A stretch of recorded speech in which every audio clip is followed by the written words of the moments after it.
Hello student, welcome back to my YouTube channel the biology hub. आज के इस video में हम डिस्कस करेंगे रेगुलेशन ऑफ जीन एक्सप्रेशन।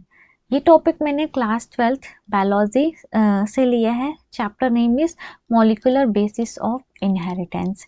ये टॉपिक बहुत इंपॉर्टेंट है। यहाँ से क्वेश्चंस बन जाते हैं एग्जाम में। हम देखेंगे, डिस्कस करेंगे। सबसे इम्पोर्टेंट आता है यहाँ पे लैक ऑफ पेरॉन। ठीक है, lac of operon which is a very important topic. इसमें आपको यहाँ से बोर्ड्स में से भी यहाँ से क्वेश्चंस मिल जाएंगे आपको। एंड अगर आप सीयूटी का एग्जाम दोगे, नीट का एग्जाम दोगे, तो यहाँ से एक क्वेश्चन जरूर बन जाता है। सो ध्यान से पढ़िएगा। स्टार्ट करते हैं। इस टॉपिक का नाम ही है कि रेगुलेशन ऑफ जीन एक्सप्रेशन। तो हम सबसे पहले ये समझेंगे कि व्हाट इज जीन एक्सप्रेशन। कैसे बोलेंगे कि हाँ, ये जीन एक्सप्रेशन हो रहा है। तो सपोज हमारे एक सेल है, ठीक है, ये कोई सेल है। इस सेल में क्या है, डीएनए है। डीएनए क्या करते हैं, अपनी इंफॉर्मेशन को किस में ट्रांसक्राइब कर देता है, अपनी इंफॉर्मेशन को ट्रांसक्राइब कर देता है एमआरएनए में। ठीक है, और ये इंफॉर्मेशन किस में ट्रांसलेटेड हो जाती है, ये इंफॉर्मेशन ट्रांसलेटेड हो जाती है प्रोटीन में। ठीक है, ये प्रोसेस किस प्रोसेस के through, transcription, and this process is translation. ठीक है, तो जो भी जेनेटिक इंफॉर्मेशन है, जेनेटिक इंफॉर्मेशन स्टोर होता है किसमें, डीएनए में। ये जेनेटिक इंफॉर्मेशन अगर कोड करके क्या बनाता है, प्रोटीन बनाता है, तो हम बोलते हैं कि जीन का एक्सप्रेशन हुआ है। जीन का एक्सप्रेशन होने का मतलब कि अल्टीमेटली उसे क्या बनाना होगा, प्रोटीन बनाना होगा। अब जब हायर क्लास में जाओगे तो वहाँ पे देखोगे कि सिर्फ प्रोटीन बनाना ही नहीं, आरएनए अगर बनता है तो भी वो क्या कहलाता है, जीन एक्सप्रेशन ही कहलाता है। बट इन सिंपल टर्म आप ये समझिए कि अगर प्रोटीन का एक्सप्रेशन, प्रोटीन बन रहा है तो जीन का एक्सप्रेशन होगा। ठीक है, ये एक तरीके का मॉलिक्यूलर प्रोसेस होता है, मॉलिक्यूलर मैकेनिज्म है। ठीक है, मॉलिक्यूलर मैकेनिज्म का मतलब इसमें डीएनए इन्वॉल्व होते हैं, आरएनए इन्वॉल्व होते हैं, प्रोटीन्स इन्वॉल्व होते हैं। हम मॉलिक्यूलर लेवल पे जाकर के इस मैकेनिज्म को पढ़ते हैं, इसीलिए एक तरीके का ये कैसा होता है, मॉलिक्यूलर मैकेनिज्म। अब ये जो जीन एक्सप्रेशन है ये डिपेंड करता है अलग अलग कंडीशंस पे। ठीक है, सबसे पहला कंडीशन होता है मेटाबॉलिक कंडीशन। मेटाबॉलिक कंडीशन, ठीक है, मेटाबॉलिक कंडीशन का मतलब लाइक सपोज कि हमें ग्लूकोज का क्या कराना है, ब्रेक डाउन कराना है। ग्लूकोज का हमें ब्रेक डाउन कराना है। सबसे पहले ग्लूकोज 6 फॉस्फेट में कन्वर्ट होता है। अब इस ग्लूकोज को तोड़ने के लिए हमें क्या चाहिए, हेक्सोकाइनेस एंजाइम, एंजाइम चाहिए। और हम ये जानते हैं कि most of the enzymes are the proteinaceous, proteinaceous in nature, मतलब कि ये एक तरीके का क्या है, प्रोटीन है। अब इस प्रोटीन को बनाने के लिए हमें जीन का एक्सप्रेशन कराना पड़ेगा, है ना। एमआरएनए बनाना पड़ेगा, मतलब एमआरएनए होगा जो कि क्या करेगा, कोड करेगा। सॉरी। तो ये कैसी कंडीशन हो गई, मेटाबॉलिक कंडीशन हो गई। दूसरी कंडीशन आती है फिजियोलॉजिकल। फिजियोलॉजी पे हमें फिजियोलॉजिकल कंडीशंस पे। And third one is the environmental conditions. Environmental conditions, ठीक है, मतलब इन्वायरमेंट में कोई ऐसे कंडीशंस होंगे या कोई ऐसे केमिकल्स होंगे जिनको हमें ब्रेक करने के लिए, जिनको हमें बनाने के लिए क्या करना होगा, एंजाइम्स की ज़रूरत होगी। तो एंजाइम्स का एक्सप्रेशन होगा, प्रोटीन, जीन का एक्सप्रेशन होगा तो प्रोटीन बनेगा। ठीक है, तो ये जो जीन एक्सप्रेशन होता है, जब जीन एक्सप्रेस होंगे तभी प्रोटीन बनेगा, प्रोटीन बनेगा तो कोई फंक्शन परफॉर्म होगा। अब इस बेसिस पे कि जीन का एक्सप्रेशन हो रहा है, मतलब जितने भी जीन प्रेजेंट होते हैं हमारी बॉडी में, अप्रोक्स 25 to 30,000 जीन्स प्रेजेंट होते हैं। ठीक है, and these all genes are not express all the time. ठीक है, not expressed all the time. क्यों एक्सप्रेस नहीं होते हमेशा, क्योंकि पहले ये एक तरीके का कैसा होता है, ये एनर्जेटिकली प्रोसेस है, मतलब एनर्जी बहुत लगानी पड़ती है हमें, एक्सपेंसिव, एनर्जेटिकली एक्सपेंसिव प्रोसेस होते हैं, बहुत ज़्यादा एनर्जी लगाने की ज़रूरत होती है। दूसरा कि सारे जीन्स हमेशा एक्सप्रेस नहीं होते हैं, कुछ जीन कैसे होते हैं, कॉन्स्टिट्यूटिव जीन्स। कॉन्स्टिट्यूटिव जीन्स का मतलब ऐसे जीन्स जो कि हमेशा एक्सप्रेस होते हैं, एक्सप्रेस ऑल द टाइम, ठीक है, ऑल द टाइम, कैसी भी कंडीशन हो ये जीन्स हमेशा एक्सप्रेस होते हैं, इसीलिए ऐसे जीन्स को हम हाउस कीपिंग जीन भी बोलते हैं। हाउस कीपिंग जीन्स कैसे जीन्स होते हैं, ऐसे जीन्स जो हमेशा एक्सप्रेस हो रहे होते हैं। और ये एक्सप्रेस क्यों होते हैं, क्योंकि इनकी रिक्वायरमेंट ज़्यादा होती है ना, हमेशा मतलब रिक्वायर्ड होते हैं, रिक्वायर्ड ऑल द टाइम, हमेशा इनकी ज़रूरत होती है। अगर एग्जाम्पल लेकर के पढ़ें तो एग्जाम्पल क्या होगा कि ग्लूकोज, हम ये जानते हैं कि ग्लूकोज कैसा होता है, it is the universal process, मतलब किसी भी कंडीशन में हर एक लिविंग ऑर्गेनिज्म में ग्लूकोज का क्या होता है, ब्रेक डाउन होता है, ठीक है, और ब्रेक डाउन होता है, मतलब कि एग्जाम्पल में क्या आएगा, ग्लाइकोलिसिस। तो ग्लूकोज को हमें तोड़ना होगा ग्लूकोज 6 फॉस्फेट में। अब इसको तोड़ने के लिए, ब्रेक करने के लिए एंजाइम की जरूरत होगी, उस एंजाइम का नाम होता है हेक्सोकाइनेज। तो बताइए, अब ग्लूकोज का ब्रेकडाउन हमेशा हो रहा है तो इस एंजाइम को की जरूरत भी हमेशा होगी, ठीक है। तो इस एंजाइम को बनाने के लिए जो जीन होंगे वो हमेशा एक्सप्रेस होंगे, ठीक है। तो ऐसे जीन जो क्या होते हैं, हमेशा एक्सप्रेस होते हैं, ऑल द टाइम एक्सप्रेस होते हैं, ऐसे जीन्स को हम कॉन्स्टिट्यूटिव जीन कहते हैं, ठीक है। बट अभी मैंने बताया कि सारे जीन हमेशा एक्सप्रेस नहीं होते, not all the genes expressed all the time. कुछ जीन्स कैसे होते हैं, नॉन कॉन्स्टिट्यूटिव जीन्स होते हैं, ऐसे जीन्स को हम स्मार्ट जीन भी बोलते हैं और लग्जरी जीन भी बोलते हैं, ठीक है। ये क्या करते हैं, कंडीशंस पे डिपेंड होते हैं, जब इनकी रिक्वायरमेंट होती है तभी ये क्या करते हैं, एक्सप्रेस होते हैं, अदरवाइज ये एक्सप्रेस नहीं होते। तो not express all the time, ठीक है। हमेशा एक्सप्रेस नहीं होते, क्यों, क्योंकि इनकी ज़रूरत नहीं होती है हर time, not required all time, ठीक है। समझ में आया कि based on the gene expression, based on the expression, gene दो तरीके के होते हैं ना, एक कॉन्स्टिट्यूटिव, दूसरा नॉन कॉन्स्टिट्यूटिव। अब हम पढ़ेंगे रेगुलेशन ऑफ जीन एक्सप्रेशन। अब देखो, अभी अभी मैंने बताया कि नॉट ऑल जीन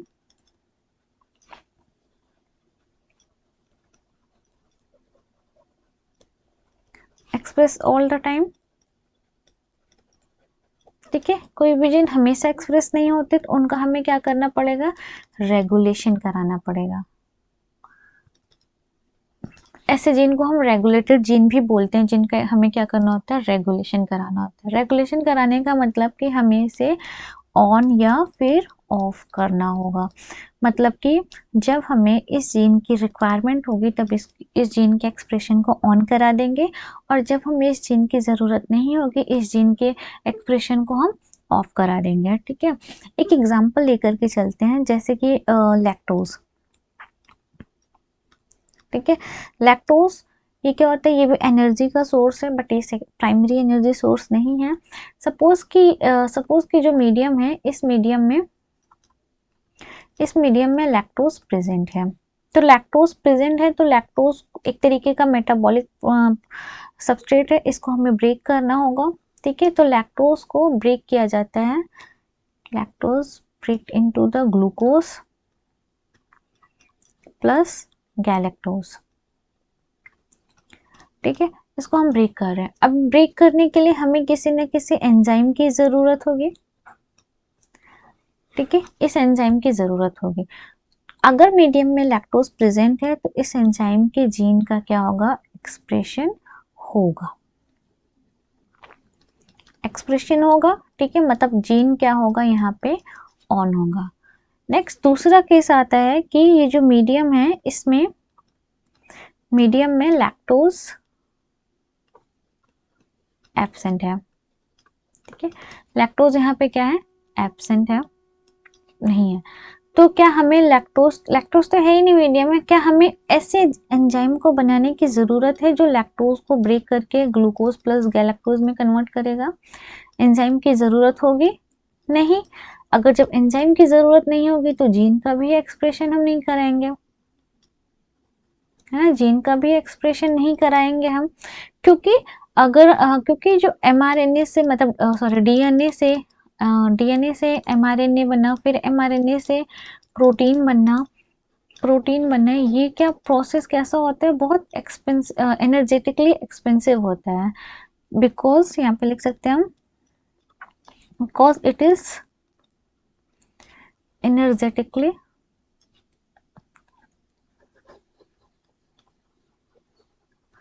एक्सपेंसिव। देखिए बहुत खर्च लगता है, बहुत एटीपीज की ज़रूरत होती है, खर्चीला प्रोसेस एक तरीके से कह सकते हैं, इसीलिए हम क्यों कराएंगे जब हमें एनर्जी वेस्ट करनी पड़ेगी, ठीक है, और उसकी रिक्वायरमेंट भी नहीं है, तो हम क्यों करेंगे। तो वही चीज़ है कि अगर एंजाइम प्रेजेंट होगा इसको हमें ऑन करना होगा, अगर एंजाइम नहीं प्रेजेंट है तो इसको हमें क्या करना होगा, ऑफ करना होगा, यही कहलाता है रेगुलेशन। तो कब जीन ऑन होगा, कब जीन ऑफ होगा, इस प्रोसेस को हम क्या बोलते हैं, it is the regulation of gene expression. ठीक है, gene expression regulation eukaryotic and prokaryotic में होता है। 12th लेवल पे हम सिर्फ और सिर्फ प्रोकैरियोटिक में डिस्कस करते हैं, बट हम यूकैरियोटिक में भी देखते हैं कि कहाँ कहाँ पे जीन का एक्सप्रेशन होता है। ठीक है, अगर हम यूकैरियोटिक का डीएनए देखें तो यूकैरियोटिक का डीएनए कैसा होता है, लीनियर डीएनए होता है। ठीक है, लीनियर डीएनए होता है। यहाँ पे डीएनए से क्या बन गया, डीएनए से बनता है एचएनआरएनए। ठीक है, by the process transcription.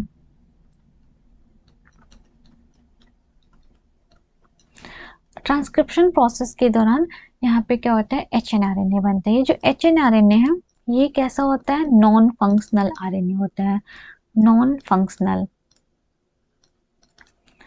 Non functional क्यों होते हैं, क्योंकि यहाँ पे क्या प्रेजेंट होते हैं, यहाँ पे प्रेजेंट होते हैं बीच बीच में, यहाँ पे प्रेजेंट होते हैं एंटेरॉन्स। एंटेरॉन्स क्या होते हैं, अगर हम बात करें यूकैरियोटिक के जो डीएनए होता है वो कैसा डीएनए होता है, स्प्लिटिंग डीएनए होता है। ठीक है, स्प्लिटिंग जीन होता है, मतलब कि इस पूरे डीएनए पे एंटेरॉन्स प्रेजेंट होते हैं, एंटेरॉन्स एक्सॉन ऐसे प्रेजेंट होते हैं। एंटेरॉन्स क्या होते हैं, these are the non coding region, मतलब कि ये कोई प्रोटीन नहीं बनाएंगे। ठीक है, तो इसको क्या किया जाता है, रिमूव किया जाता है, इसको हम करते रिमूव किया जाता है, तब जाकर के जो हमारा आरएनए बनता है ये कैसा होता है, mRNA which is the functional RNA. ठीक है, अब ये इस प्रोसेस को क्या बोलते हैं, ये प्रोसेस कब हो रहा है, ट्रांसक्रिप्शन के बाद हो रहा है, तो इसीलिए इसको क्या बोला जाता है, पोस्ट ट्रांसक्रिप्शनल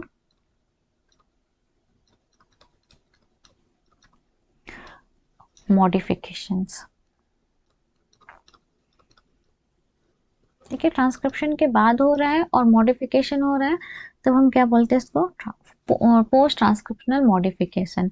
अब जो प्रोटीन मतलब ट्रांसक्रिप्शन एंड ट्रांसलेशन का जो साइट होता है वो अलग अलग होता है, मतलब एमआरएनए कहाँ पे बना, न्यूक्लियस के अंदर बना, जो प्रोटीन होता है वो कहाँ बनता है, वो साइटोप्लाज्म में बनता है। तो इस आरएनए हमें पता है कि एमआरएनए से ही क्या बनेगा, प्रोटीन बनेगा, क्योंकि कौन सा प्रोटीन बनाना है ये इन्फॉर्मेशन तो एमआरएनए के ही पास है। तो इस एमआरएनए को यहाँ से हमें लाना पड़ता है साइटोप्लाज्म में, इसको हम क्या बोलेंगे, ट्रांसपोर्ट। ठीक है, ये एमआरएनए से अब क्या बनेगा, बनता है प्रोटीन। ठीक है, protein, and this is the functional protein by the process translation. तो अब हम ये देखते हैं कि यूकैरियोटिक में हम 4 लेवल पे क्या कर सकते हैं,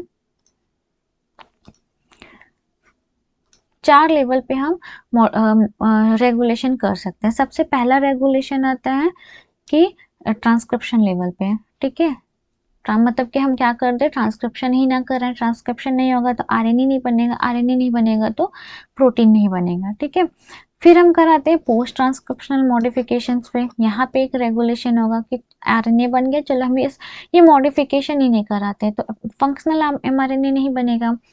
या फिर हम इसके ट्रांसपोर्ट को ही क्या कर दें, इनहिबिट कर दें, क्योंकि जब तक आरएनए साइटोप्लाज्म में नहीं आएगा प्रोटीन नहीं बनेगा। ठीक है, तो हम क्या करें, इसके ट्रांसपोर्ट को इनहिबिट कर दें, या फिर हम क्या कर सकते हैं कि हम ट्रांसलेशन को इनहिबिट कर दें।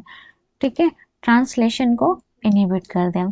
बट अगर हम देखें कि सबसे मोस्ट कॉमन कौन सा होता है, तो मोस्ट कॉमन होता है हमारा ट्रांसक्रिप्शन लेवल पे। ठीक है, मतलब हमें एक प्रोटीन है, इस प्रोटीन को हमें बनाना ही नहीं है, कोई ज़रूरत नहीं इस प्रोटीन को बनाने का, तो हम ये सारे प्रोसेस क्यों करेंगे, क्योंकि भाई क्यों करेंगे, नहीं करेंगे ना, क्योंकि यहाँ पे ये एनर्जी, यहाँ पे एनर्जी लगती है, इन सारे प्रोसेस को करने के लिए एनर्जी लगती है, तो अननेसेसरी हम एनर्जी क्यों वेस्ट करेंगे, तो हम ये, तो इसलिए सबसे ज़्यादा क्या होता है, मोस्ट कॉमन होता है ट्रांसक्रिप्शन लेवल पे।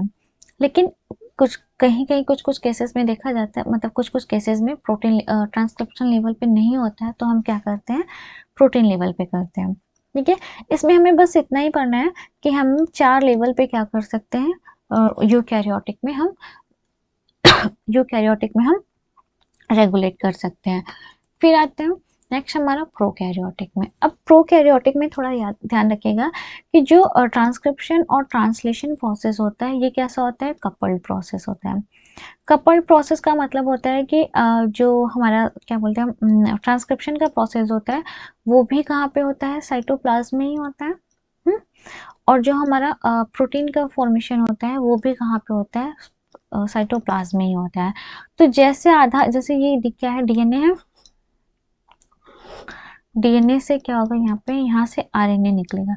तो जैसे ही आरएनए पूरा कंप्लीट बना भी नहीं होता, थोड़ा सा आरएनए एमआरएनए बना होता है, तभी यहाँ पे आ जाते हैं राइबोसोम्स की यूनिट, सब यूनिट्स लग जाती है और प्रोटीन का भी फॉर्मेशन होने लगता है।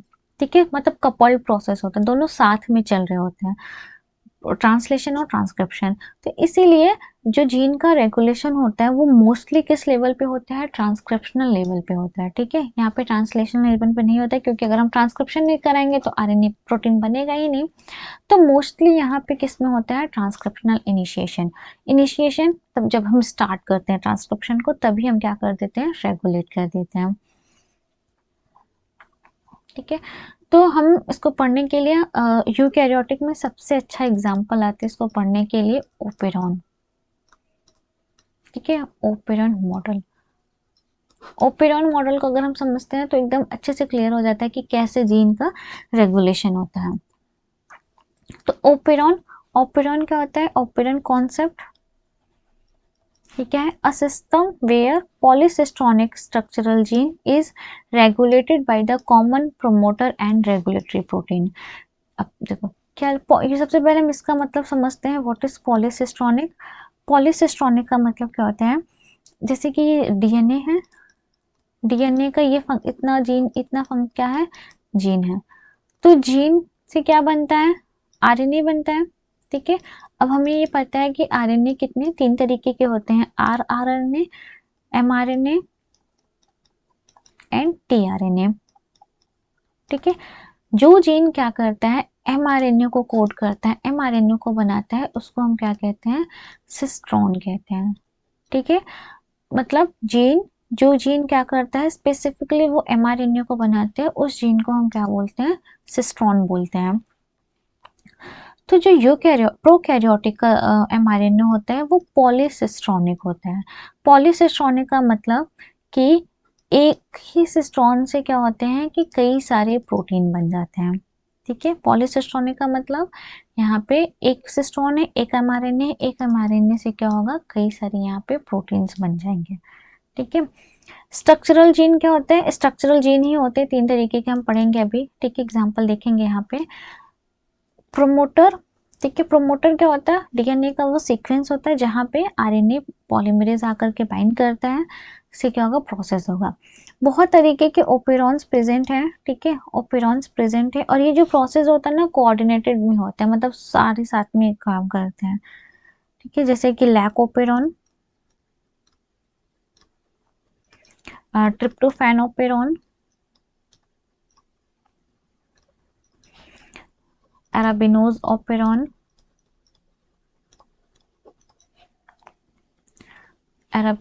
ओपेरॉन, हिस्टिडीन ओपेरॉन, बहुत सारे ओपेरॉन होते हैं। ओपेरॉन जैसे कि जब हम ट्रांसक्रिप्शन पढ़ते हैं तो ट्रांसक्रिप्शनल यूनिट होता है, वैसे ही ओपेरॉन का मतलब होता है ऑपरेशनल यूनिट। ठीक है, ये जो ये पूरा ये है, ये क्या है, एक तरीके का ये क्या है, ओपेरॉन यूनिट है। इस ओपेरॉन यूनिट के कंपोनेंट्स क्या क्या हैं? Promoter, regulatory gene, operator and structural gene. ठीक है, अब हम एक एक देखेंगे कि प्रोमोटर क्या होते हैं। तो promoter is the sequence of DNA at which RNA polymerase bind। अब यहाँ पे क्या होगा, ये एक तरीके का डीएनए का सीक्वेंस हो जाता है।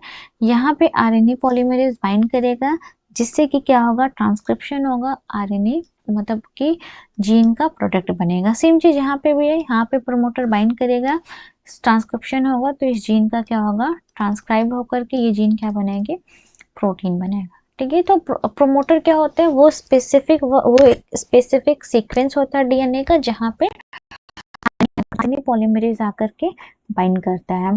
ठीक है, देन फिर आता है ऑपरेटर। ऑपरेटर जस्ट एडजेसेंट होता है प्रोमोटर का। ठीक है, at which product of regulatory genes bind. अब ये जो रेगुलेटरी जीन है, मतलब ये रेगुलेटरी जीन, ये क्या, इसमें इसकी भी सिंथेसिस होगा, आरएनए बनेगा, आरएनए से प्रोटीन बनेगा। ठीक है, ये प्रोडक्ट हो गया। अब ये प्रोडक्ट जाकर के बाइंड कर जाता है, किससे, ऑपरेटर से बाइंड करता है।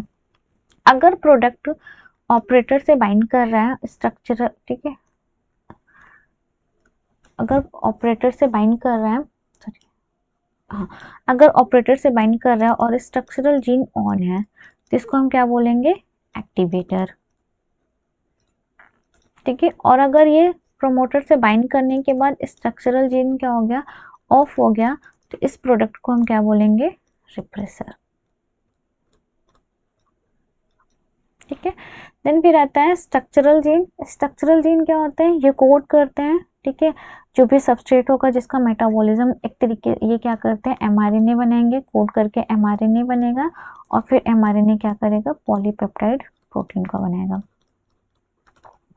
ठीक है, फिर आता है रेगुलेटरी जीन। रेगुलेटरी जीन क्या होता है, इसका जो प्रोडक्ट होता है वो ऑपरेटर से बाइंड करता है, मतलब कि रेगुलेट करता है। अब किसी भी एंजाइम या किसी भी जीन के एक्सप्रेशन को रेगुलेट करना है, तो उसके लिए कोई प्रोटीन की ज़रूरत होगी।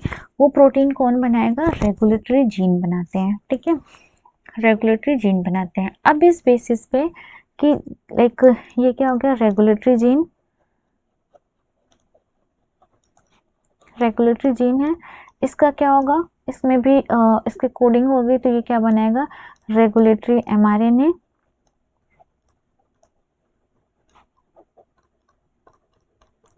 ये रेगुलेटरी एमआरएनए क्या बनाएगा, रेगुलेटरी प्रोटीन।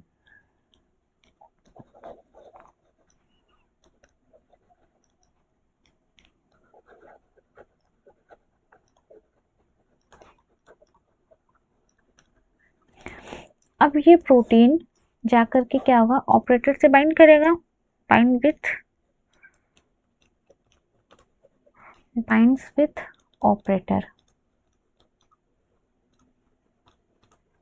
ठीक है, ऑपरेटर से बाइंड करेगा। अगर ऑपरेटर से बाइंड करने के बाद स्ट्रक्चरल जीन जो है, स्ट्रक्चरल जीन क्या है, ऑन। ठीक है, ऐसे रेगुलेशन को हम क्या बोलते हैं, पॉजिटिव रेगुलेशन।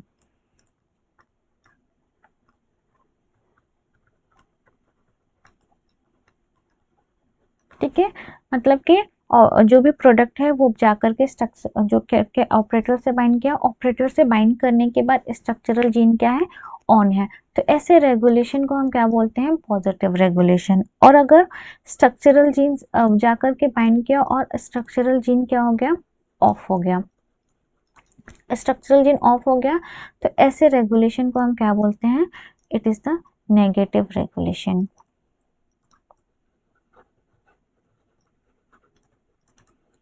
ठीक है, ये क्या है, नेगेटिव रेगुलेशन है। समझ में आया इतना।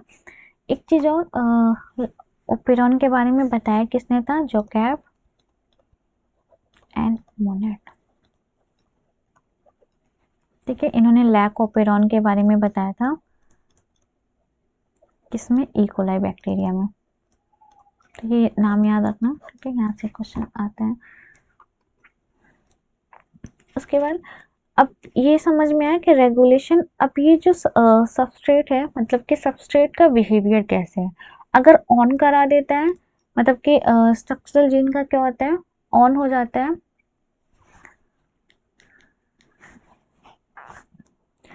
सबस्ट्रेट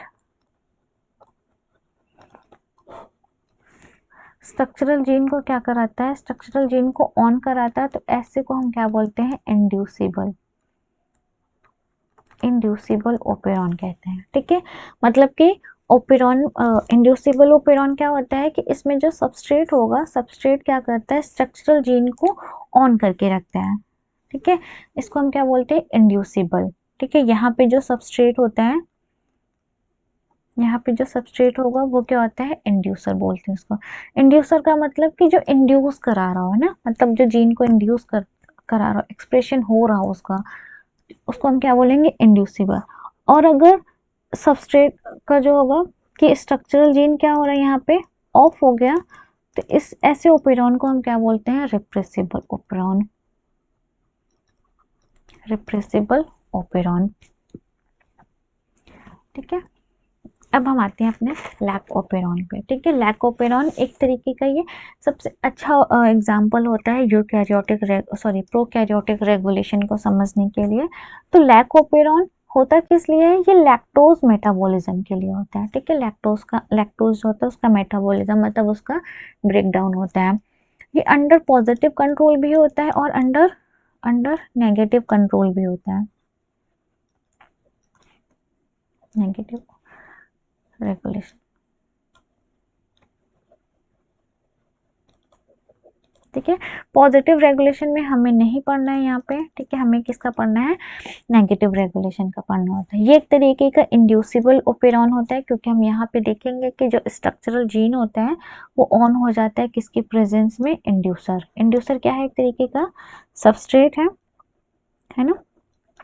और ये लैक्टोज ओपेरॉन काम कब करता है, जब मीडियम में क्या होगा, लैक्टोज उस मीडियम में प्रेजेंट होगा, और एब्सेंट क्या होगा, ग्लूकोज, ठीक है। ये एकदम याद रखिएगा, यहाँ से कई बार क्वेश्चन आया कि लैकोपेरॉन कब काम करता है, तो अगर ग्लूकोज एब्सेंट है तब, और लैक्टोज क्या है, प्रेजेंट है तब। तो ये क्या है, लैकोपेरॉन यूनिट है, लैकोपेरॉन यूनिट, ठीक है। प्रोमोटर यहाँ से आकर के कौन बाइंड करेगा, आरएनए पॉलीमरेज बाइंड कर जाएगा, और फिर ये यहाँ से क्या होगा, ये एक क्या है, रेगुलेटरी जीन, ठीक है। प्रोमोटर, ये क्या है, स्ट्रक्चरल जीन, स्ट्रक्चरल जीन, ठीक है। अब हम केस लेकर के देखते हैं, दो केस होगा, ठीक है। एक केस में जब हमारा जो इंड्यूसर है अगर वो एब्सेंट है तो क्या होगा, मतलब यहाँ पे क्या है कि जो लैक्टोज है वो क्या है, एब्सेंट है। लैक्टोज एब्सेंट है तो क्या हमें एंजाइम बनाने की ज़रूरत है, नहीं है ना। तो सबसे पहले क्या होता है कि ये जो प्रोमोटर है इससे आरएनए पॉलीमरेज आकर के बाइंड करता है, और अच्छा, ये जो लैक आई जीन है ना, ये कॉन्स्टिट्यूटिव, इसका कॉन्स्टिट्यूटिव एक्सप्रेशन होता है, मतलब हर टाइम ये लैक आई जीन क्या होता है, एक्सप्रेस होता है, ठीक है। तो इसका क्या होगा, एक्सप्रेशन होगा, यहाँ से क्या बनेगा, रेगुलेटरी प्रोटीन, रेगुलेटरी एमआरएनए बनेगा, ठीक है। और इस रेगुलेटरी एमआरएनए से क्या बनेगा, रिप्रेसर, इसी को हम रिप्रेसर एमआरएनए भी बोलते हैं, क्या बनेगा, रिप्रेसर प्रोटीन। अब ये रिप्रेसर प्रोटीन जाकर के बाइंड कर जाता है ऑपरेटर से, ठीक है। ऑपरेटर से जाकर रेस नहीं बाइंड कर पाएगा, ठीक है। तो नो आरएनए पॉलीमरेज, और अगर आरएनए पॉलीमरेज नहीं होगा तो नो ट्रांसक्रिप्शन, कोई ट्रांसक्रिप्शन नहीं होगा। अगर ट्रांसक्रिप्शन नहीं हो रहा है तो नो जीन एक्सप्रेशन,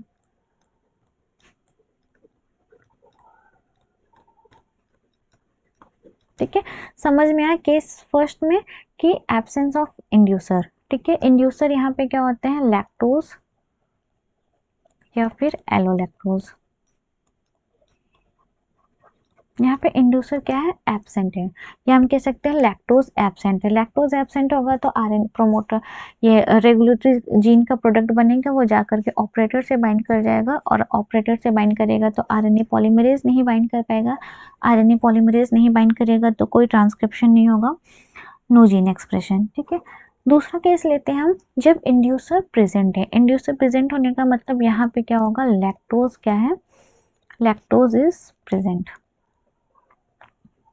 ठीक है, यहाँ पे सेम चीज होगा, यहाँ पे आरएनए पॉलीमरेज, क्योंकि ये कॉन्स्टिट्यूटिव जीन है ना, हमेशा एक्सप्रेस होगा। ये क्या होगा, रिप्रेसर प्रोटीन, रिप्रेसर एमआरएनए। इसका ट्रांसलेशन होगा, क्या बना, repressor protein.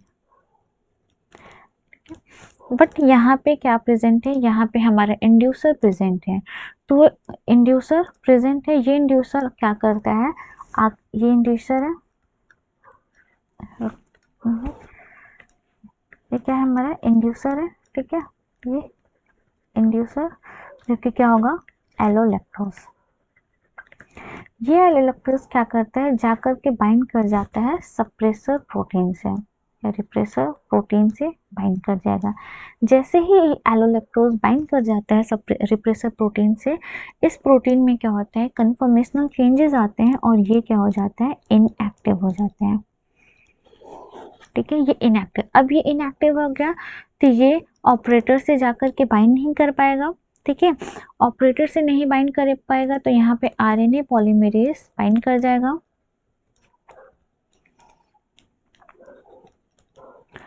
RNA polymerase bind करेगा तो ट्रांसक्रिप्शन होगा। ठीक है, प्रोटीन बनेंगे। ठीक है, ट्रांसलेशन होगा, और क्या होगा, प्रोटीन बनेगा। ठीक है, कौन कौन सी प्रोटीन बनते हैं, लैक-जेड जीन से, लैक-जेड जीन से बनता है बीटा गैलेक्टोसाइडेज। ठीक है, ये भी याद रखना कि कौन से जीन से क्या बनता है, लैक वाई से परमिएस,